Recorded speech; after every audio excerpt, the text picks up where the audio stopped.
ಎಲ್ಲ ಹಾಕಿ ಮಿಕ್ಸ್ ಮಾಡಿ ವೆಜಿಟೇಬಲ್ಗೆ ಹೋಗಿ ಸಂತೆಯಲ್ಲಿ ಬಿದ್ದು ಅದನ್ನು ತಗೊಂಡ್ಬಂದೆ. ಸ್ವಲ್ಪ ಅವರೆಕಾಳು ಮತ್ತೆ ನಾನು ಯಾವಾಗಲೂ ಇದು ಹಸಿ ಬಟಾಣಿ ನಾನು ಸ್ವಲ್ಪ ವಾಯ್ಸು ಇದಾಯ್ತು ಅದಿಲ್ಲ ಮತ್ತೆ ಇದು ಹಸಿ ಬಟಾಣಿ ಇದು ಸಹ ಹಾಕುವ. ಇದು ಇದ್ದು ಚಂದ ಮಧ್ಯ ಮಧ್ಯದಲ್ಲಿ ಮಾತಾಡ್ತಾರೆ ನಂದು ಡೈಲಾಗ್ ಎಲ್ಲ ಬರ್ತದೆ ನನಗೆ. ನನ್ನ ತಂಗಿ ಎಲ್ಲದಕ್ಕೂ ಒಂದು ಇಂಟ್ರೆಸ್ಟ್ ಮಾಡುತ್ತಾನೆ ಇರ್ಲಿಕ್ಕೆ ಅದು ಮಾಡ್ತಾರೋ ಅಂದ್ರೆ ಸುಮ್ಮನೆ. ಆಮೇಲೆ ಎಂತ ಹೇಳುದಂದ್ರೆ ನಮ್ಗೆ ನೆನಪಾಗ್ತಾ ಇಲ್ಲ, ನೆನಪಲ್ಲಿ ಹೇಳ್ತೀನಿ. ಅದೇ ಬಟಾಣಿ ಎಲ್ಲ ಹಾಕೊಂಡು ಆಮೇಲೆ ನಾವು ಉಪ್ಪೇ ಹಾಕುವ. ಒಂದ್ಸಲ ಮಿಕ್ಸ್ ಮಾಡ್ಕೊಂಡು ಸ್ವಲ್ಪ ಉಪ್ಪು ಹಾಕುವ. ಉಪ್ಪು ನಾನು ಕಲ್ಲುಪ್ಪು ತಗೊಂಡಿದ್ದೇನೆ. ನೀವು ಕಲ್ಲುಪ್ಪು ಹಾಕೋದಕ್ಕೆ ಸ್ವಲ್ಪ ಜಾಗ್ರತೆ ಹಾಕಿ, ಯಾಕಂದ್ರೆ ಇದು ಜಾಯಿಕಾಯಿ ನಾನು ಸ್ಟಾರ್ಟಿಂಗ್ ಅಲ್ಲಿ ಹಾಕಿರ್ಲಿಲ್ಲ, ಅದಕ್ಕೆ ಈಗ ಲಾಸ್ಟ್ ನೆನಪಾಯ್ತು. ಇದನ್ನು ಈಗ ಮಧ್ಯದಲ್ಲೇ ಆ್ಯಡ್ ಮಾಡ್ತಾ ಇದ್ದೇನೆ. ಎಂತದಾದ್ರು ನೆನ್ಪೋಯಿದ್ರೆ ಸ್ಟಾರ್ಟಿಂಗ್ ಅಲ್ಲಿ ನೆನ್ಪೋಯಿದ್ರೆ ಆಮೇಲೆ ಮಧ್ಯದಲ್ಲಿ ಆ್ಯಡ್ ಮಾಡೋದ್ರಲ್ಲಿ ಎಂತ ತಪ್ಪಿಲ್ಲ, ಆ್ಯಡ್ ಮಾಡ್ಲಕ್ಕು. ಮತ್ತೆ ನಾವು ನಮ್ಗೆ ಮಾಡ್ಕೊಳ್ಳೋದ್ರಿಂದ ನಾವು ಹೆಂಗ್ ಮಾಡ್ಕೊಂಡು ನಡೀತು. ಎಷ್ಟು ಇದು ಹಾಕಿದೆ ಅಲ್ಲ, ಅದ್ರ ಬೀಟ್ರೂಟ್ ಕಲರ್ ಎಲ್ಲ ಬಿಟ್ಟಿತ್ತು ಅಲ್ಲ, ಒಳ್ಳೆ ಆಗುತ್ತೆ. ಬೀಟ್ರೂಟ್ ತಿನ್ನೋದ್ರಿಂದ ರಕ್ತ ಎಲ್ಲ ಹೆಚ್ಚಾಗುತ್ತೆ ಗೊತ್ತಾ, ಅದಕ್ಕೆ ನಾವು ತಿನ್ಬೇಕು. ಬೀಟ್ರೂಟ್ ಎಲ್ಲ ತರಕಾರಿಗಳೆಲ್ಲ ಒಂದೊಂದು ಅಂಶ ಇತ್ತು, ಅದೆಲ್ಲ ನಾವು ಕನ್ಸ್ಯೂಮ್ ಮಾಡಿದ್ರೆ ಅದು ನಮ್ಮ ದೇಹಕ್ಕೆ.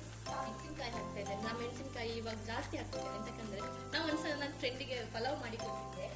ಅವ್ರು ಹೇಳಿದ್ರು, ಅಯ್ಯೋ ಇದೆಂತ ಇದು ಖಾರವೇ ಇಲ್ಲ ಅನ್ಕೊಂಡು. ನಂಗೆ ಅದೇ ಖಾರ ಅಂತೇಳಿ ಹೇಳ್ತಿತ್ತು.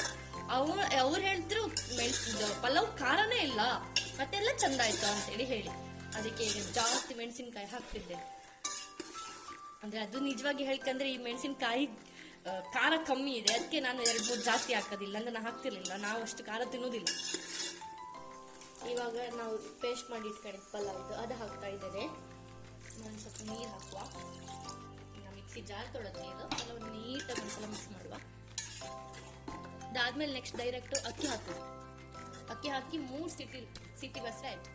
3 ವಿಸಿಲ್ ಬಂದ್ರ ಮೇಲೆ ಪಲಾವ್ ಆಯ್ತು. ಅಕ್ಕಿ 1 ಲೋಟ ಅಕ್ಕಿಗೆ 2 ಲೋಟ ನೀರು ಅಳತೆ.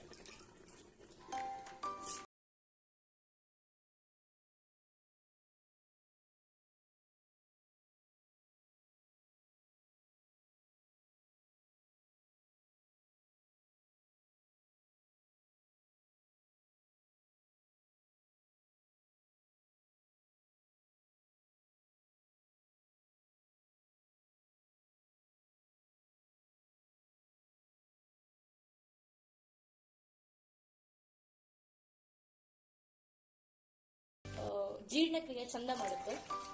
ಒಂದು ಅರ್ಧ ಲಿಂಬೆಹಣ್ಣು ಹಿಂಡಿ ಬಿಡುವ. ಬೇಕಾದ್ರೆ ಲಾಸ್ಟ್ ಹಿಂಡ್ಕೊಂಡ್ರೆ ಆಯ್ತು, ನಂಗೆ ಬೇಡ ಅದನ್ನ ಹಿಂಡಲ್ಲ. ಆಮೇಲೆ ಒಂದು ಸ್ವಲ್ಪ ಕಮ್ಮಿ ಇತ್ತು ನನ್ನದು, ಅದಕ್ಕೆ ಸ್ವಲ್ಪ ಉಪ್ಪನ್ನು ಸಹ ಆ್ಯಡ್ ಮಾಡ್ತಾ ಇದ್ದೇನೆ. ಆಮೇಲೆ ಸ್ವಲ್ಪ ತುಪ್ಪ ಹಾಕಿ ಬಿಡುವ. ಈ ತುಪ್ಪ ಪಪ್ಪ ಶಬರಿಮಲೆಗೆ ಹೋಗಿದ್ರಲ್ಲ, ಆವಾಗ ಅಲ್ಲಿ ತುಪ್ಪಕಾಯಿ ಹಾಕಿದಾಗ ಒಂದು ಪ್ರಸಾದ ಕೊಡ್ತಲ್ಲ, ಆ ಪ್ರಸಾದವೇ ಈ ತುಪ್ಪ. ಇದನ್ನ ಅವಾಗವಾಗ ಸ್ವಲ್ಪ ತಿಂದ್ರೆ ಒಳ್ಳೇದು. ಇವಾಗ ಇನ್ನು 3 ವಿಷಲ್ ಆದ್ರೆ ಪಲಾವ್ ರೆಡಿ ಆಗುತ್ತೆ. ಈಗ 3 ವಿಷಲ್ ಆಗೋ ತನಕ ಕಾಯುವ.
ಚಂದ ಆಯ್ತು.